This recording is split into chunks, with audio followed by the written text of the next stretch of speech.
கேட்டா அகதியா மதீனாங்கிற ஊருக்கு போன உடனே ஒரு உள்ளூர்காரரு ஒரு வெளியூர்காரரு ஜாயிண்ட் பண்ணி நீங்க ரெண்டு பேரும் சகோதரர்கள் சொன்னாங்க. வெளியூர்ல இருந்து ஆயிரக்கணக்கான பேர் வந்துட்டாங்க, அவங்களுக்கு அடைக்கலம் கொடுக்கணும். ஒவ்வொரு உள்ளூர் ஆளோட ஒரு ஒரு வெளியூர் ஆளை ஜாயிண்ட் பண்ணாங்க. அப்படி ஜாயிண்ட் பண்ணும்போது அபு தர்தாங்கிற உள்ளூர்காரரு, சல்மான்ங்கிற ஒரு வெளியூர்காரரு, நீங்க ரெண்டு பேரும் பிரதர்ஸ், ரெண்டு பேரும் ஒரு வீட்டுல இருப்பாங்க. அப்புறமேல இப்படி இருக்கிற நேரத்தில் ஒரு நாள் இந்த சல்மான்ங்கிற வீட்டுக்கு வர்றாரு. அபு தர்தாவுடைய மனைவி என்ன பண்றாங்கன்னு கேட்டா, சும்மா பழைய இந்த வேலை வெட்டிக்கு பயன்படுத்துற ஆடை இருக்குல்ல, அந்த மாதிரி ஒரு அசிங்கமான ஆடையை அணிந்து கொண்டு, அசிங்கம்னா ஒரு அழுக்கான ஆடையை அணிந்து கொண்டு ஒரு மாதிரியான கோலத்தில் இருக்கிறாங்க. தலைக்கு என்ன தைக்காம பரட்டை பிடிச்சு போய் பார்த்தாலே ரசிக்க முடியாது, அப்படி இருக்கிறாங்க. நீ ஏமா இப்படி இருக்கிற கேட்கிறாரு. அவர் சொல்ற, அந்த அம்மா சொல்றாங்க, நான் என்னத்துக்கு அலங்காரம் பண்ணணும், உங்க சகோதரர் ஒருத்தர் சேர்த்து விட்டாங்களா நபிகள் நாயகம் என் புருஷன், அவருக்கு இந்த உலகத்துல எந்த தேவையுமே இல்லை அப்படின்னா என்னை திருப்திப்படுத்த மாட்டேங்கிறாரு சொல்றாங்க. அவருக்கு இந்த உலகத்துல எந்த தேவையுமே இல்லை, எப்ப பார்த்தாலும் நோன்பு வைக்கிறாரு, எப்ப பார்த்தாலும் தொழுது கொண்டே இருக்கிறாரு, நான் ஒருத்தி இருக்கிறேன் அவர் பாக்குறதே இல்லை அப்படின்னு கம்ப்ளைண்ட் பண்றாங்க.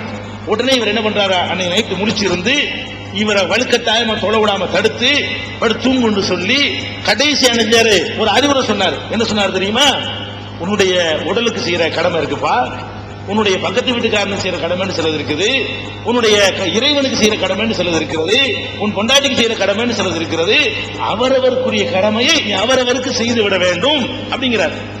இவர் கேட்காம நபிகள் நாயகத்துல கம்ப்ளைண்ட் பண்ண போறாரு.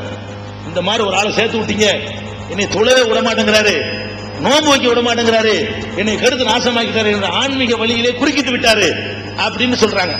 நபிகள் நாயகனுக்கு ஒத்த வார்த்தை சொன்னாங்க, சதக்க சல்மான், நீ சொன்னது தப்பு, சல்மான் உனக்கு சொன்னாரு அறிவுரை, அதான் சரி, அவர் சொன்னதாப்ப சரி. என்ன ஆன்மீகம், என்ன கடவுளுக்கு சேவை செய்யற, கடவுளுக்கு சேவை செய்ய நீ கல்யாணம் பண்ண, உனக்கு எதுக்கு பொண்டாட்டி என்று கேட்டு நபிகள் நாயகம் கண்டிக்கிறாங்க.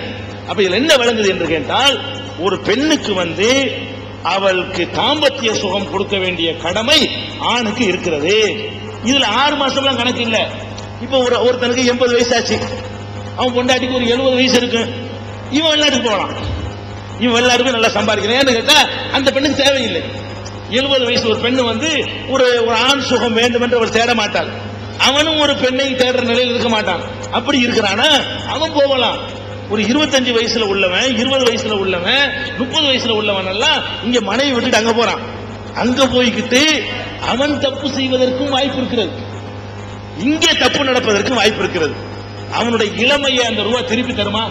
3000 ரூபாய் சம்பளத்துக்காக வேண்டி விலை மதிப்பு இல்லாத இளமையை அங்க கழிச்சுட்டு 55 வயசுல இங்க உட்கார்றான். எப்ப இவனுக்கு ஒண்ணும் செய்ய முடியாதோ, எல்லாம் தளர்ந்து போயிருமோ, அந்த மாதிரி நிலையில வர்றான். அப்ப இப்படி இளமையை நாசமாக்குவதை இஸ்லாம் விரும்பவில்லை.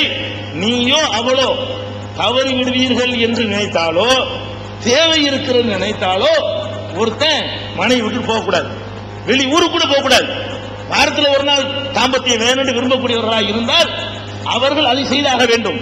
அவரவருடைய தேவைக்கு தகுந்தவாறு அதை பூர்த்தி செய்யணும் இஸ்லாம் சொல்கிறது. அற்ப காசுக்காக வேண்டி எங்கள் சமுதாயத்தை சேர்ந்தவர்கள் இந்த நாட்டில் ஏராளமான வளம் இருந்தும் அதை மூட்டதுக்கு சம்பாதிப்போமாங்க. ஹோட்டல்ல சர்வரா இருந்து சம்பாதிக்கலாம், டேபிள் துடைக்கலாம்ல, பிளேட்டு கழுவலாம்ல, களை எடுக்கலாம், எவ்வளவு வேலைகள் இருக்கு, வேலையே இல்லாம இருக்கிற நாட்டில் அந்த வேலையை செய்து அவர்கள் தாம்பத்திய சுகத்தை அனுபவிக்கணுமே தவிர இப்படி போகக்கூடியவர்கள் இறைவன் குற்றவாளிகளாக ஆவார்கள். அவர்கள் மனைவிக்கு செய்யற கடமையை செய்யல, குடும்பத்துக்கு செய்யற கடமையை செய்யல, காசு விஷயத்தில் செய்கிறார்களே தவிர மற்ற விஷயத்தில் செய்யல. அது குற்றம் தான், அது தப்பு தான், அவர்கள் பாவம் செய்தவர்கள் தான் என்பது சந்தேகம் இல்லை. நாங்கள் அதுக்கு எதிராகவும் நாடு தழுவிய பிரச்சாரத்தை மேற்கொண்டு வருகிறோம். நம்பர் 9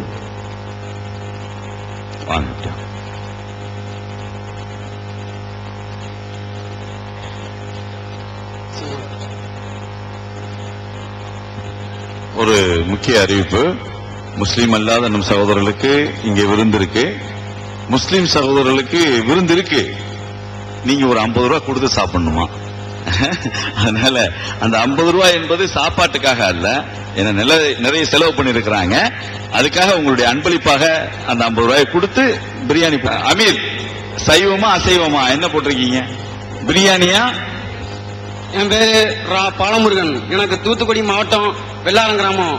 நான் TNKIT வள்ளியூர்ல படிச்சுக்கிட்டு இருக்கேன். அதாவது நீங்க ஸ்டார்டிங்ல சொன்னீங்க முஸ்லீம்னா எல்லாமே தீவிரவாதியா தான் இருக்காங்க, மற்றதா நீங்க நினைக்க முடியலன்னு சொல்றீங்க. அதே மற்ற சுதந்திரம் மற்ற நிகழ்ச்சிகளுக்கெல்லாம் தீவிரவாதம் நடக்கு, அதுவும் உலகத்திலே அதிகமா தீவிரவாதம் இருக்குது இஸ்லாமியர்கள் தான் சொல்றாங்க. அதுக்கு எடுத்துக்காட்டா சுதந்திரம் குடியரசு தினத்தெல்லாம் பல நிகழ்ச்சிகள் நடக்கு, டிவியில சொல்லிக்கிட்டு இருக்காங்க.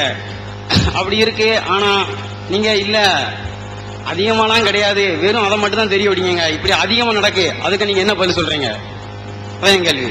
தம்பி அழகான கேள்வி கேட்கிறாரு. தீவிரவாதத்துல முஸ்லிம்கள் தான் அதிகமா ஈடுபடுறாங்க, நாங்க பார்த்துட்டு இருக்கிறோம்.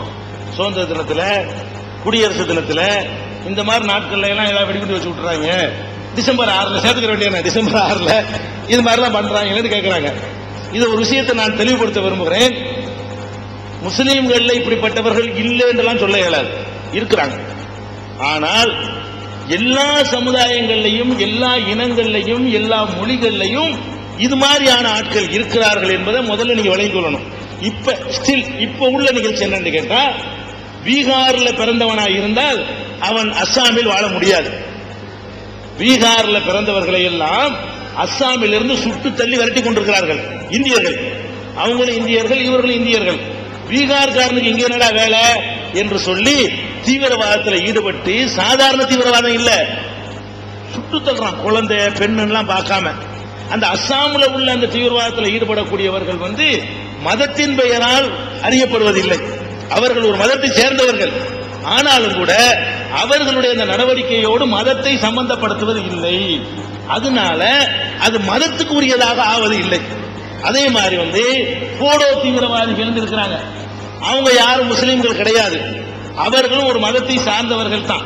அவங்க சில தீவிரவாத நடவடிக்கையில் ஈடுபடுறாங்க, போலீசாரை சுட்டுக் கொள்றாங்க, ரயில கவிழ்க்கிறாங்க, நாடே அமைதியிலிருந்து போய்க்கு. நம்ம இந்தியாவில் நக்சலைட் தீவிரவாதிகள் இருக்கிறாங்க, ஆந்திராவில் அதிகமா இருக்கிறாங்க, வேற வேற பகுதிகளில் இருக்கிறாங்க. சந்திரபாபு நாயுடுக்கு வேட்டு வைக்க பார்த்துட்டாங்க, அவர் பிழைச்சுக்கிட்டாரு. அப்ப இந்த மாதிரியான காரியத்தில் ஈடுபடக்கூடியவர்கள் முஸ்லிம்கள், ஆனா முஸ்லிம்கள் கிடையாது. அவர்கள் ஒரு மதத்தில் பிறந்தவர்கள் தான். அந்த மதத்தின் பெயரால் அவர்கள் அடையாளம் காணப்பட்டார்கள் என்று சொன்னா அடையாளம் காணப்பட மாட்டார்கள். அதே மாதிரி இலங்கையில் எடுத்துக்கொண்டீர்களேயானால் விடுதலை புலிகள் என்று ஒரு இயக்கம் இருக்கிறது, உங்களுக்கு எல்லாம் தெரியும்.